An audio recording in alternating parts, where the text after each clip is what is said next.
What's good, YouTube?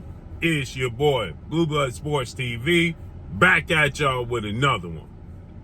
So, we have information that undefeated two-time WBC super middleweight world champion, Mexican Ecuadorian superstar boxer, David, the Mexican monster Benavidez, is training and working out and beginning to cut weight and is in Florida as he's doing so, right?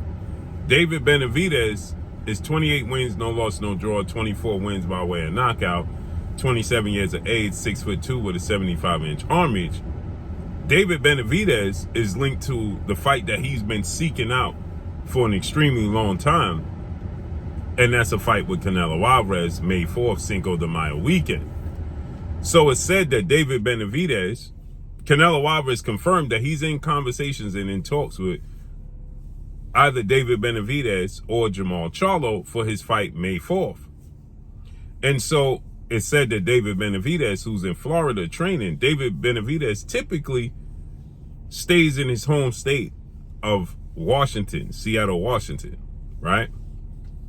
That's usually where he and his father, training manager, Jose Benavidez Sr. and his brother, Jose Benavidez Jr., they typically train there, they work out there, they prepare there.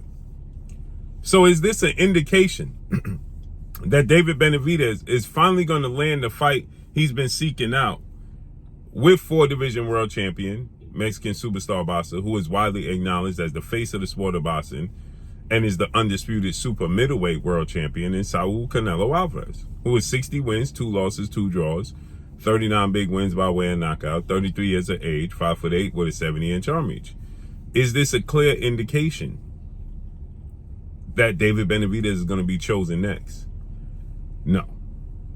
It's not a clear indication that he will be chosen, but it's a clear indication that it's a possibility of him being chosen for May 4th Showdown.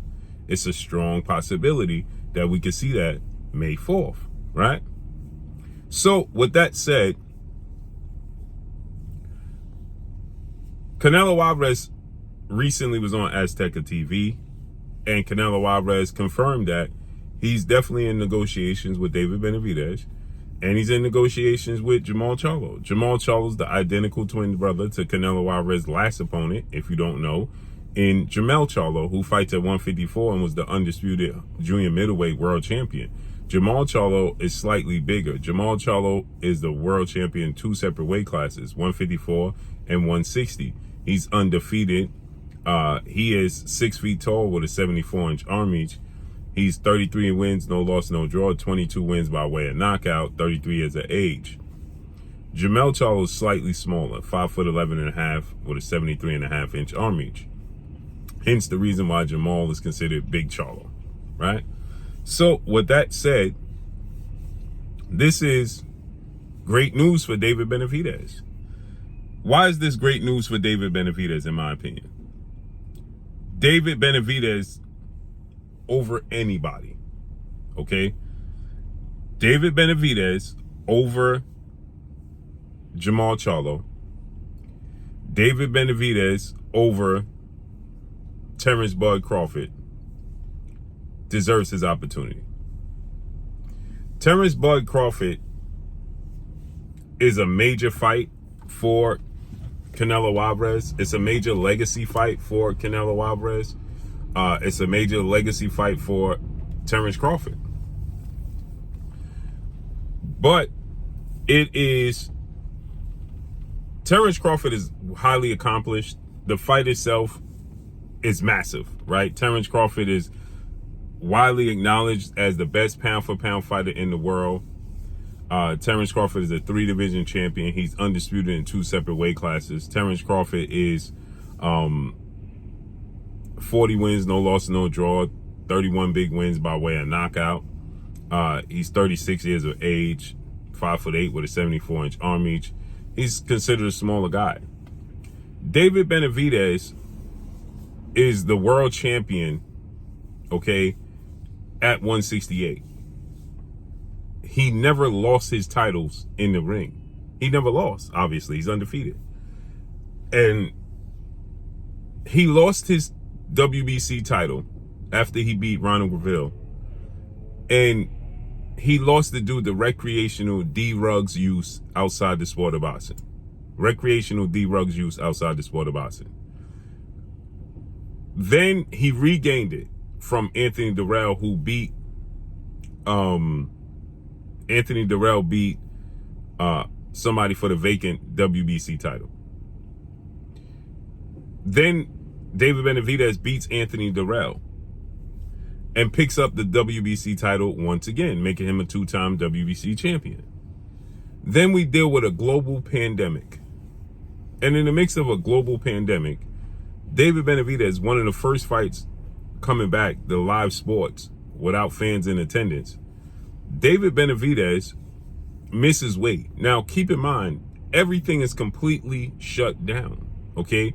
There is no gyms open. There's stores are barely open. Everything is limited. Stores are starting to close down. We're dealing with a global pandemic, right? And then he gets stripped of the title. The World Boxing Council, President Mauricio Sulaiman, board of 32 members, are not being lenient with David Benavidez in this situation. And I think a lot has to do with the fact that David Benavidez got stripped due to the D-Rugs use, testing positive for D-Rugs. Okay, y'all could figure that out, right?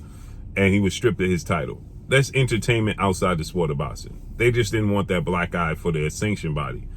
And so they stripped him. In stripping him, right, immediately for his missing weight, in my opinion, was unjustified. I don't think it was fair to him because we was dealing with a global pandemic and he missed weight on the scale. I think they should have been lenient with him, but they didn't. And I think it's a lot to do with his past situation. And now he's worked his way from that, beating Caleb Plant, beating Demetrius Andrade, beating solid opposition, right? David Lemieux. And he's worked his way back into being the mandatory challenger, okay, for the WBC title. And Canelo Álvarez, who we know is no secret, Canelo Álvarez has been strategically maneuvering around a fight with David Benavidez.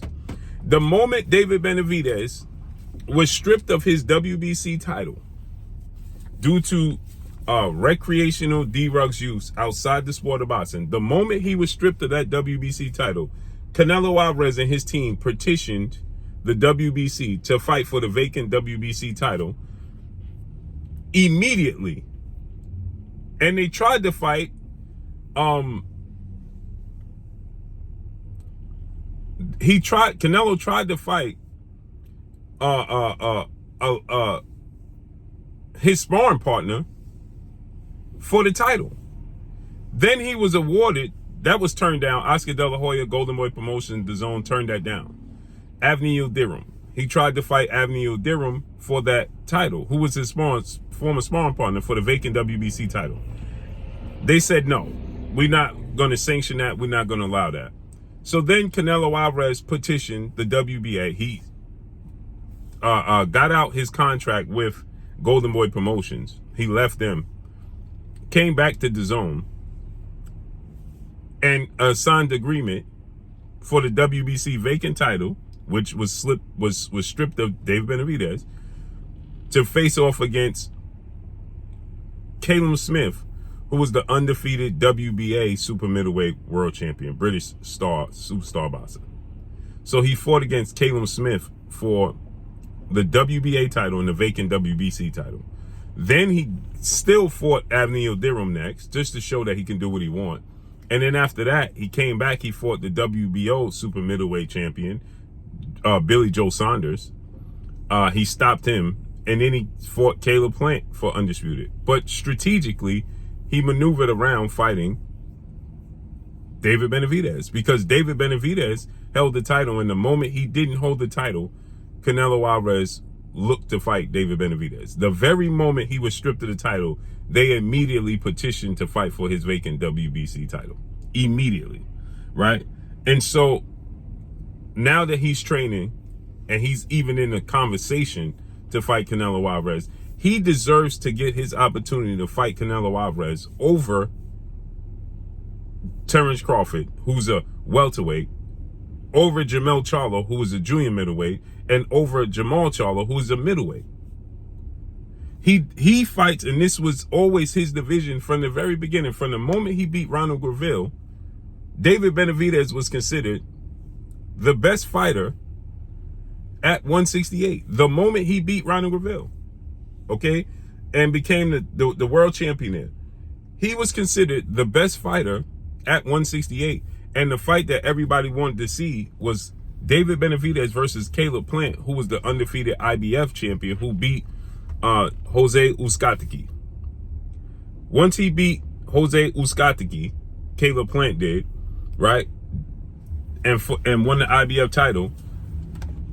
Caleb Plant and David Benavidez for unification bout was the biggest fight at 168 because Canelo Álvarez was fighting at 160 and then jumped up to 175. So the fight everybody wanted to see was Caleb Plant versus David Benavidez. And then once David Benavidez got stripped, Canelo Álvarez threw his hat in the ring, and then he took over the division because he's the popular fighter, and he became undisputed in under a calendar year, but strategically maneuvering around David Benavidez. David Benavidez deserves his opportunity, not now, but right now, to fight Canelo Álvarez, regain his titles, and he deserves a big fight. Not only that, Canelo Álvarez is on record saying that, oh, David Benavidez has fought and beat nobody. Who did he beat? What did he do? Well, guess what he did now? He beat Demetrius Andrade. He beat Demetrius Andrade. He beat Caleb Plant, right? And he did so in impressive fashion. He deserves his opportunity. Give it to him. Give it to him. May 4th needs to be David Benavidez versus Canelo Álvarez. Give that man his opportunity. He does what we ask him to do in the sport of boxing. He fights everybody. Any and everybody David Benavidez will fight. He will fight any and everybody.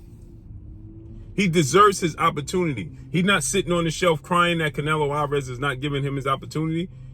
He's carving out his own niche, paving his own way.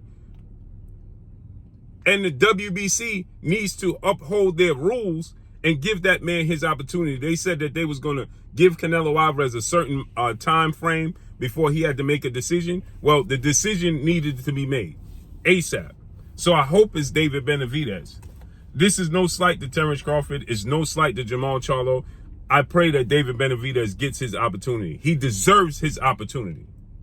Not guys that Jamal Charlo fought once in 3 years. Terence Crawford fights at 147. There's no way they should be able to leapfrog this man. No way, no how, period.